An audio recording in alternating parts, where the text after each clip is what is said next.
और as an actor भी मैं चाहती हूँ कि मैं बढ़ती रहूँ, ग्रो करती रहूँ। तो प्यार इतना मिल रहा है जो उम्मीद से ज़्यादा है। कोई कहता है कि आप हमारी माँ जैसी हैं, कोई कहता है कि आप हमारी बहन जैसी हैं। जो बिल्कुल घुसे हुए हैं उस लाइन में, मेकर्स, क्रिएटिव्स, डायरेक्टर्स, एक्टर्स जो सच में टैलेंटेड हैं, उनको मौका मिले। किसी ने ये कहा कि नहीं तुमसे नहीं हो पाएगा। धन्यवाद। टेली चक्कर के दर्शकों को मेरा नमस्कार।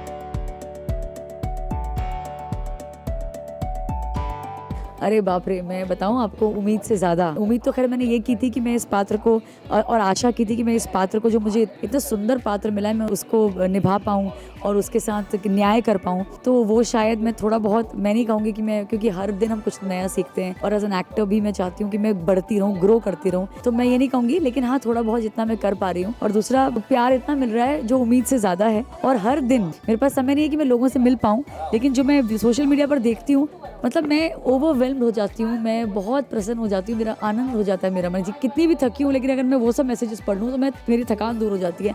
कोई कहता है कि आप हमारी माँ जैसी हैं, कोई कहता है कि आप हमारी बहन जैसी हैं, कोई कहता है कि हम भी ऐसे अपनी माँ को पढ़ाएंगे, कोई कहता है कि हमें बहुत दुख है कि हमने अपनी माँ से बदतमीज़ी से बात की। वो रोने भी लग जाता है, मतलब ऐसा वो स्माइली डालते हैं रोने वाली कि हमने अपनी माँ से बदतमीज़ी की थी, अब नहीं करेंगे। और कोई कहता है कि आप बड़ी मज़ेदार हैं, कोई कहता है बड़ी नटखट हैं। तो मतलब मुझे बहुत खुशी होती है कि एक किरदार जो एक 360 डिग्री कैरेक्टर है, वो लोगों तक पहुँच रहा है, हर इमोशन पहुँच रहा है। तो मैं बहुत ज़्यादा खुश हूँ।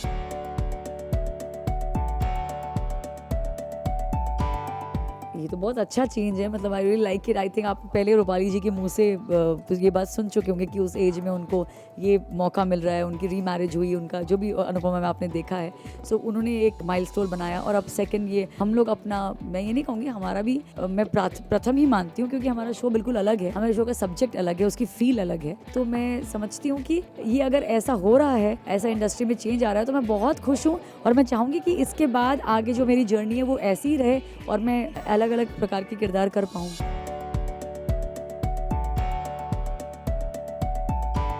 नहीं होगा तो किसी ने ऐसा, मैं नहीं कहूँगी कि मेरे को ऐसा कभी मोमेंट आया कि किसी ने ये कहा कि नहीं तुमसे नहीं हो पाएगा, लेकिन मुझे खुद ने ही एक बार कहा था। मैं एक नाटक करी थी जब मैं एनएसडी रेपेट्री में थी। एक नाटक था चाणक्य विष्णुगुप्त। तो मैं उसमें सुवासिनी का पात्र निभा रही थी, जो चंद्रगुप्त की बिलावड प्रेमिका होती हैं। हालांकि चंद्रगुप्त की शादी अलेक्जेंड्रा से करा दी जाती है क्योंकि चाणक्य ये मानते हैं कि राजा का कोई व्यक्तिगत जीवन नहीं होता, वो जो कुछ करता है राज्य के लिए करता है। तो सुवासिनी का पात्र मैं कर रही थी, लेकिन तब मैं मात्र 23-24 साल की थी। तो मेरे अंदर वो समझ जीवन को लेकर उतनी ज़्यादा नहीं थी, क्योंकि मैं एक ऐसे परिवार को बिलोंग करती हूँ जो सहज रहा, सुंदर रहा, पीसफुल रहा। लेकिन फिर भी 23 साल की उम्र में मैंने ये पात्र किया, तो मैंने जीवन उतना देखा नहीं था। तो मैं उस पात्र में ना अटक जाती थी। यूँ नहीं कि मैं लाइन में अटक गई, यूँ नहीं कि मैं कर नहीं पा रही, लेकिन जो गहराई थी उस पात्र की, डेप्थ, जो मैं आज समझती हूँ।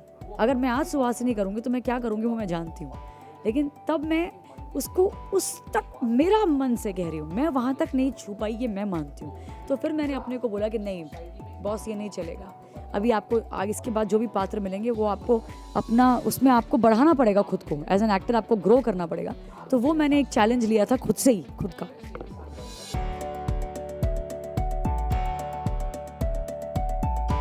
हर टैलेंटेड इंसान को काम मिले। हालांकि ये आज भी उतना, मैं नहीं कहूँगी कि पॉसिबल है, क्योंकि हर लाइन की तरह यहाँ भी उतना ही स्ट्रगल है, भीड़ है। फिर भी मैं चाहूँगी कि ये चीज़ पॉसिबल हो कि ज़्यादा से ज़्यादा जो सच में टैलेंटेड लोग हैं, जिनमें कला है कूट कूट के भरी है, जो पैशनेट है एक्टिंग को लेकर, जो बिल्कुल घुसे हुए हैं उस लाइन में, मेकर्स, क्रिएटिव्स, डायरेक्टर्स, एक्टर्स जो सच में टैलेंटेड है, उनको मौका मिले और मिलना चाहिए था। और अब मुझे लगता है वो चीज़ धीरे धीरे पॉसिबल हो रही है कि गली गली गाँव लोग जाते हैं, हंट करके लेकर आते हैं।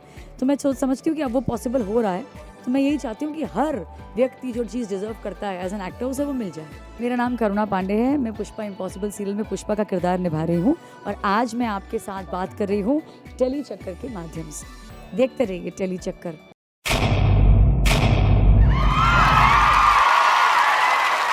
Know all about the Tele world by subscribing to Tele Chakkar's YouTube channel. Don't forget to hit the bell icon to stay updated to our new videos.